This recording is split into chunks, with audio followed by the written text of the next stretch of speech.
Antes que uma criança aprenda a amarrar os próprios sapatos, ela pode ser ensinada a temer o fim do mundo.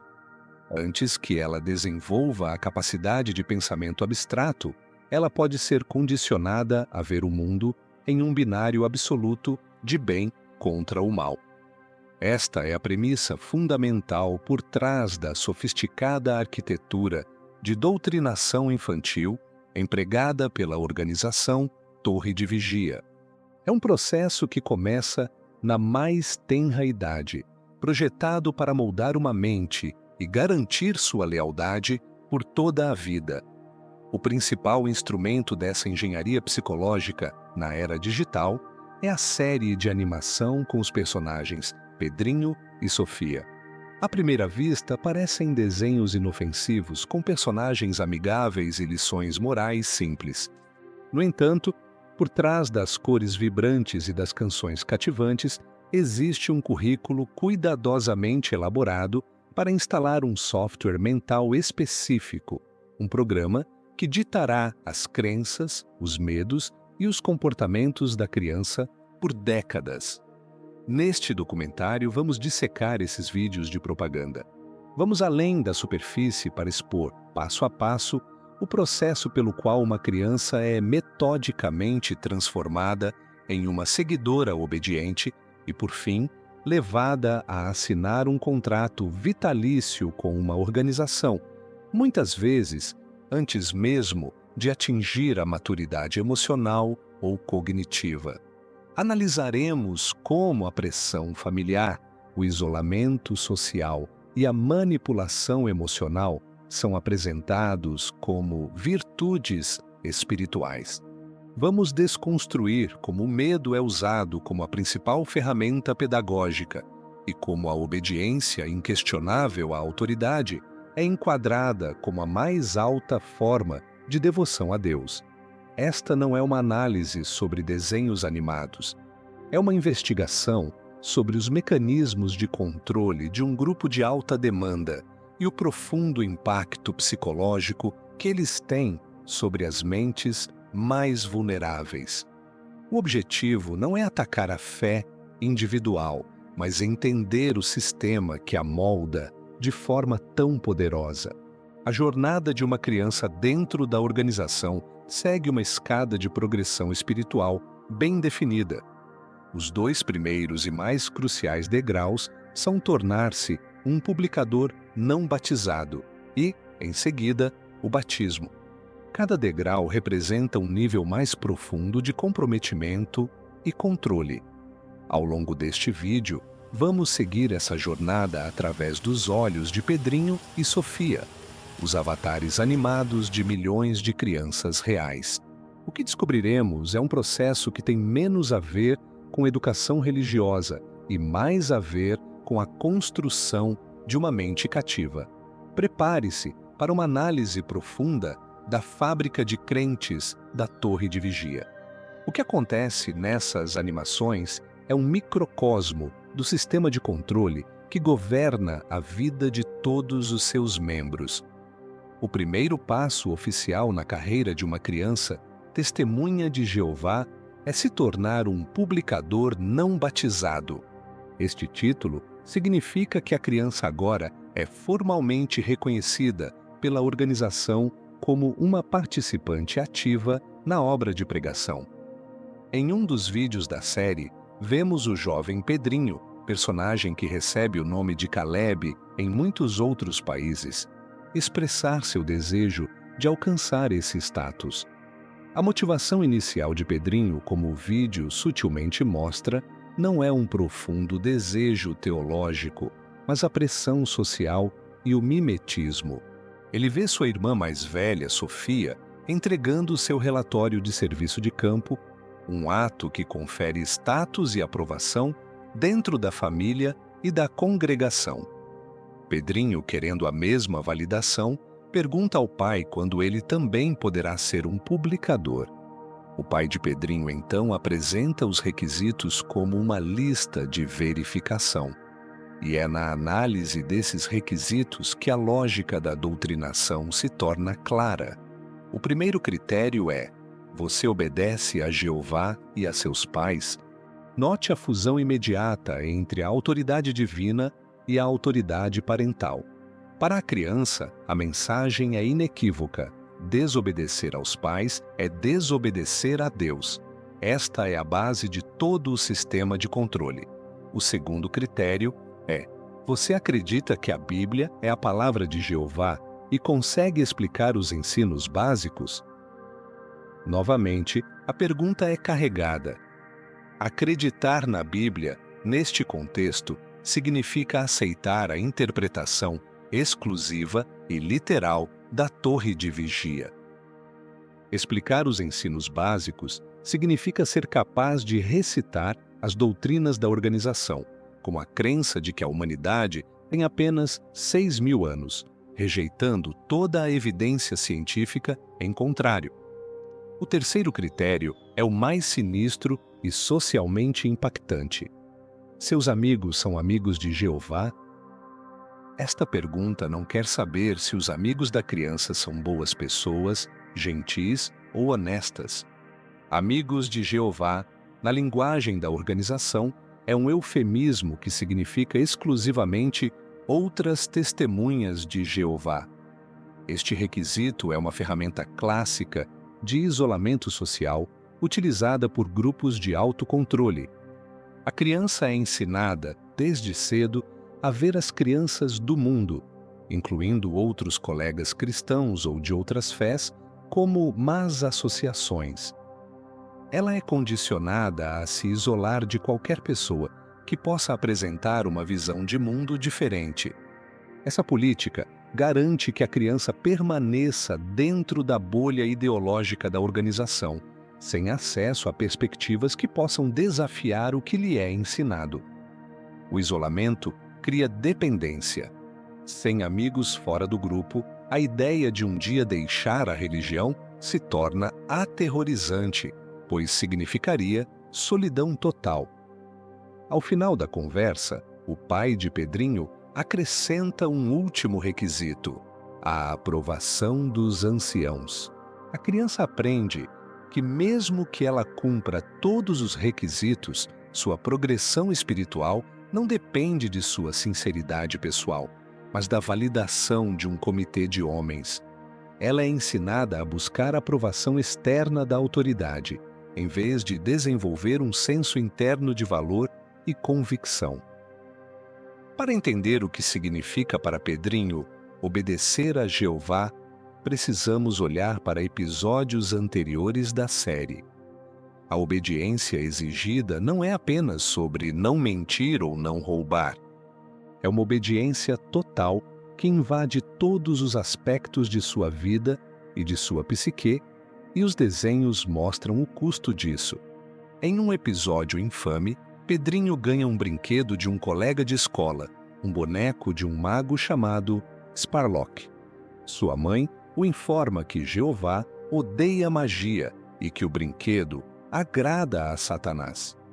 Vemos então a criança, coagida pela mãe, jogar seu novo brinquedo no lixo, renunciando a um aspecto normal da imaginação infantil, que é enquadrado como demoníaco.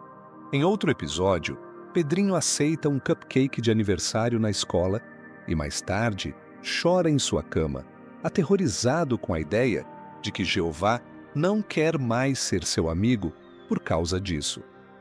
O desenho retrata essa ansiedade extrema, essa escrupulosidade religiosa, não como um problema a ser tratado, mas como uma evidência de uma consciência bem treinada. Esses exemplos mostram como a criança é condicionada a viver em um estado de medo constante. Ela aprende que suas ações mais mundanas e triviais têm consequências cósmicas e podem afetar seu relacionamento com o Criador do universo. Isso gera uma forma de grandiosidade ansiosa. Por um lado, ela se sente importante, no centro da atenção de Deus.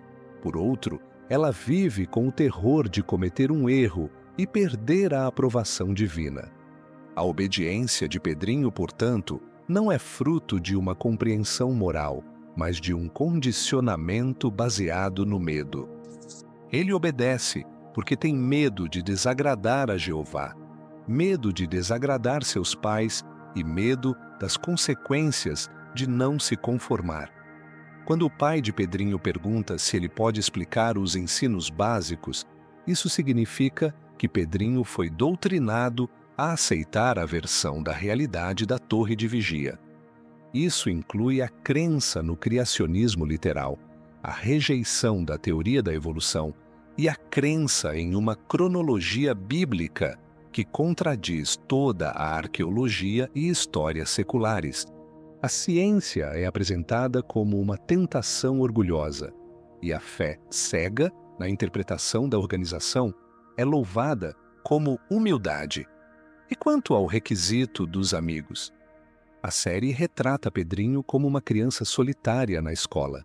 Durante as festas de fim de ano, enquanto seus colegas se divertem, ele e sua irmã se isolam na biblioteca, convencendo a si mesmos de que também podem se divertir lendo publicações da Torre de Vigia.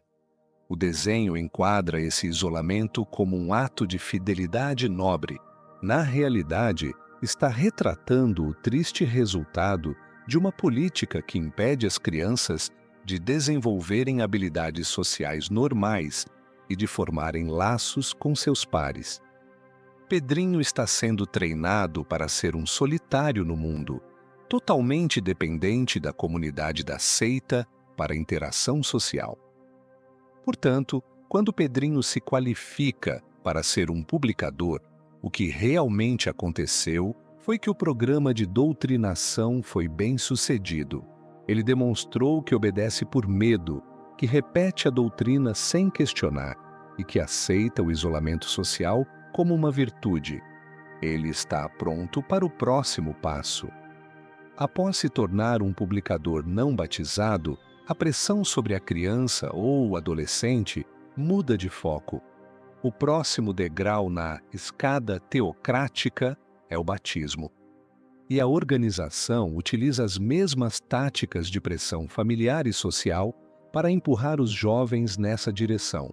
Em outro vídeo da série, vemos a irmã de Pedrinho, Sofia, olhando para uma foto antiga do batismo de sua mãe. Ela pergunta como alguém pode ser batizado.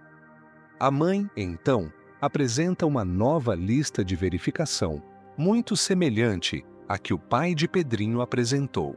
A mãe de Sofia lista os passos: obedecer aos pais, ler a Bíblia, ou seja, as publicações, compartilhar a fé, pregar, fazer amizade apenas com outros TJs e, o mais importante, dizer a Jeová em oração que você quer servi-lo para sempre. O batismo, ela explica, é a forma pública de mostrar essa dedicação. A cena é projetada para ser comovente e inspiradora, uma filha querendo seguir os passos da mãe. Mas a realidade por baixo da superfície é muito mais sombria. O batismo, na teologia das Testemunhas de Jeová, não é apenas um símbolo de fé.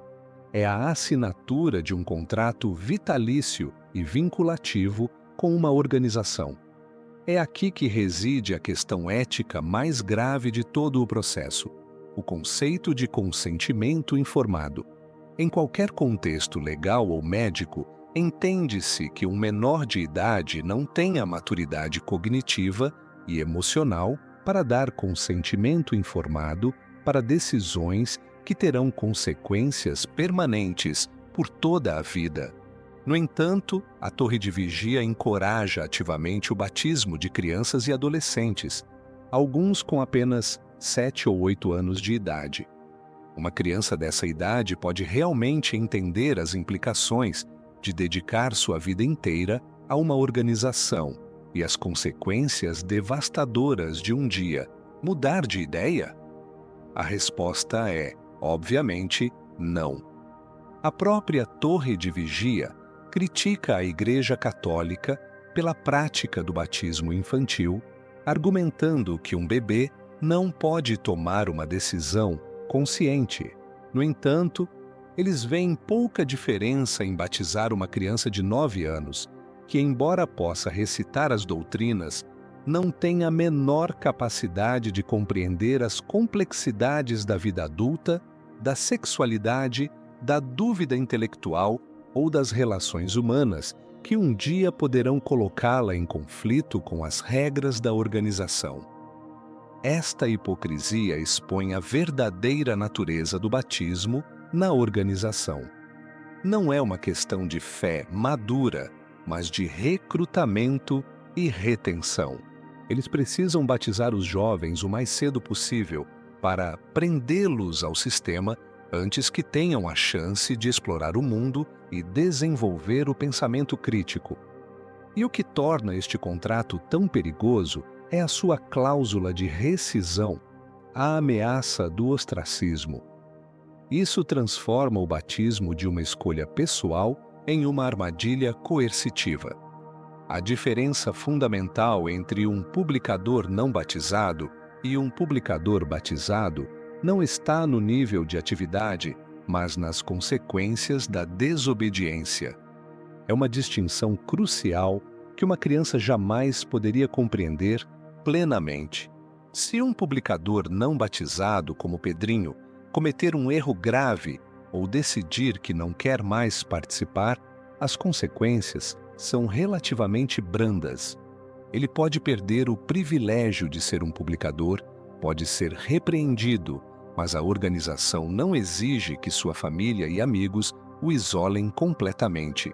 No entanto, se um publicador batizado, como a mãe de Sofia, cometer o mesmo erro ou simplesmente decidir que não acredita mais, ele enfrenta a punição mais severa da organização, a desassociação, que aciona a política mandatório do ostracismo.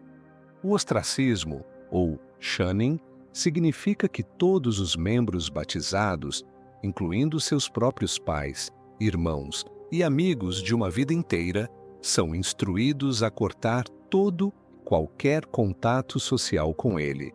Não podem atender seus telefonemas, responder suas mensagens, convidá-lo para suas casas ou mesmo cumprimentá-lo na rua.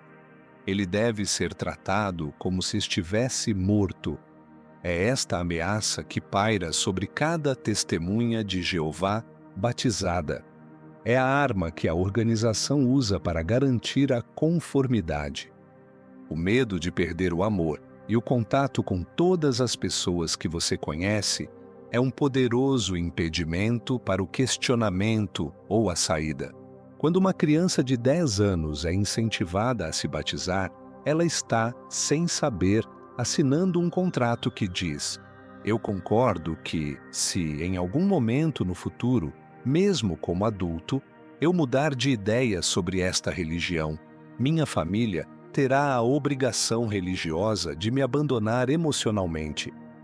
Nenhuma sociedade secular consideraria um contrato como este, assinado por um menor, como eticamente ou legalmente válido. A organização sabe disso. É por isso que eles enquadram o batismo como uma dedicação pessoal a Jeová. Eles desviam o foco da lealdade à instituição para a lealdade a Deus. Mas na prática, os dois são inseparáveis. Deixar a organização é considerado o mesmo que deixar a Deus, e a punição é a mesma. As animações de Pedrinho e Sofia nunca mostram essa parte. Elas mostram o batismo como um dia feliz, com sorrisos e aplausos. Elas não mostram a cena que pode acontecer 10 anos depois. A mesma pessoa, agora um jovem adulto, sendo evitada por sua própria mãe no supermercado porque ousou discordar do corpo governante. É uma omissão deliberada e enganosa.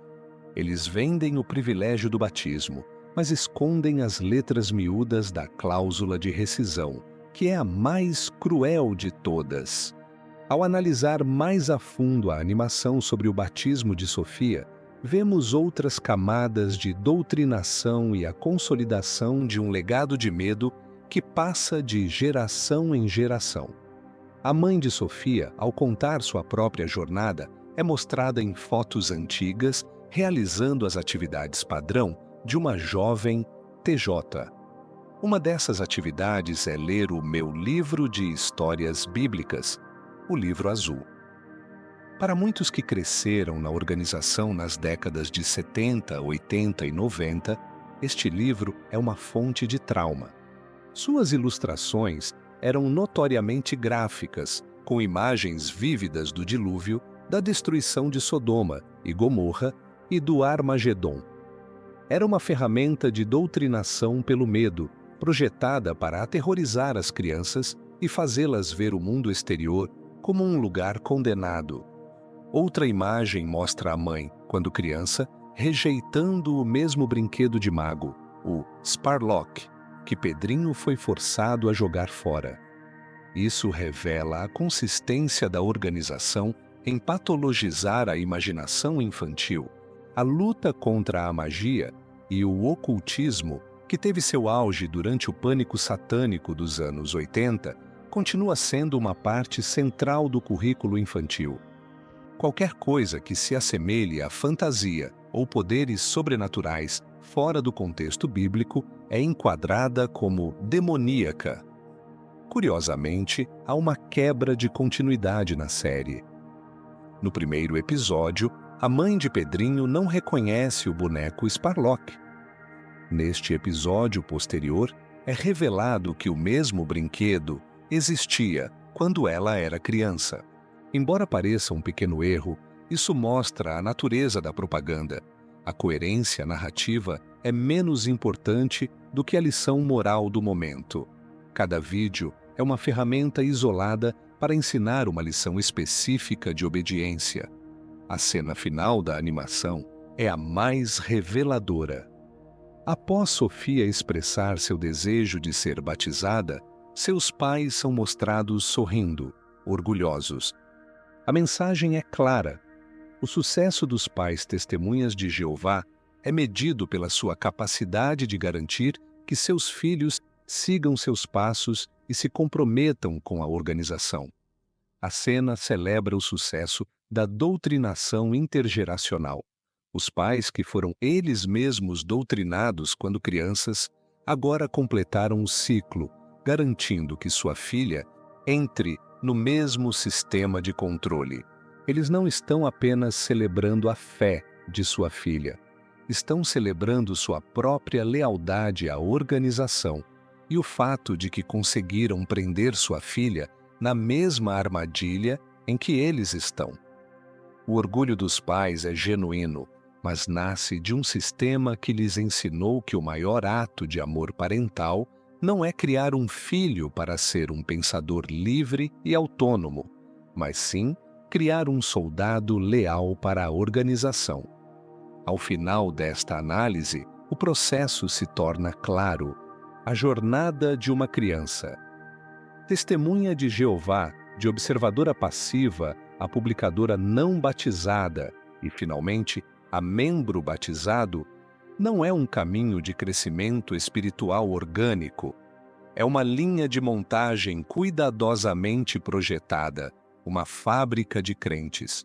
O sistema começa com o isolamento social, continua com o condicionamento baseado no medo e na culpa, suprime a identidade individual em favor de uma persona coletiva e culmina em um contrato vitalício assinado por um menor sem o devido consentimento informado e selado pela ameaça da morte social. Essa esteira de produção é a estratégia de sobrevivência da organização. Em uma era onde adultos informados estão deixando a religião em números recordes, a organização se tornou cada vez mais dependente do recrutamento interno de crianças para manter seus números. A colheita de que falam não é mais de adultos no campo, mas de crianças em seus próprios lares. O resultado a longo prazo desse processo é um legado de trauma. Para aqueles que ficam, muitos vivem com ansiedade crônica, escrupulosidade religiosa e um medo paralisante de cometer um erro. Eles nunca desenvolvem plenamente um senso de si mesmos, vivendo para sempre sob a sombra da autoridade da organização. Para aqueles que saem, A jornada é igualmente dolorosa.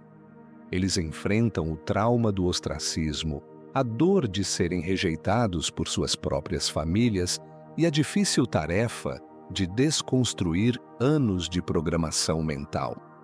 Muitos lutam com transtorno de estresse pós-traumático complexo, depressão e dificuldades em formar relacionamentos saudáveis e confiar em seu próprio julgamento. Portanto, as animações de Pedrinho e Sofia não são inofensivas. Elas são o ponto de entrada para um sistema que, sob o pretexto de salvação, causa danos psicológicos profundos e duradouros. Um sistema que não cria adultos livres e saudáveis, mas seguidores obedientes e dependentes, cuja principal função é perpetuar o próprio sistema.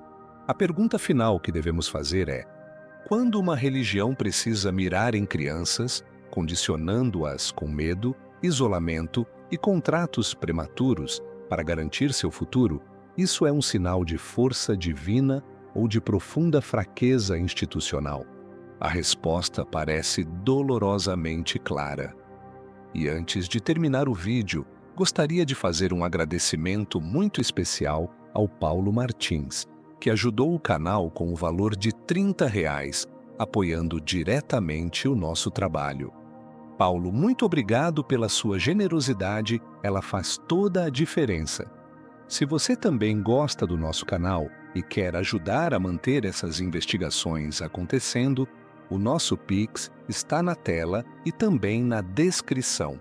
Além do Pix, você também pode apoiar através da ferramenta Valeu Demais do YouTube ou se tornando um membro do canal, onde você tem acesso aos vídeos com um dia de antecedência se quiser.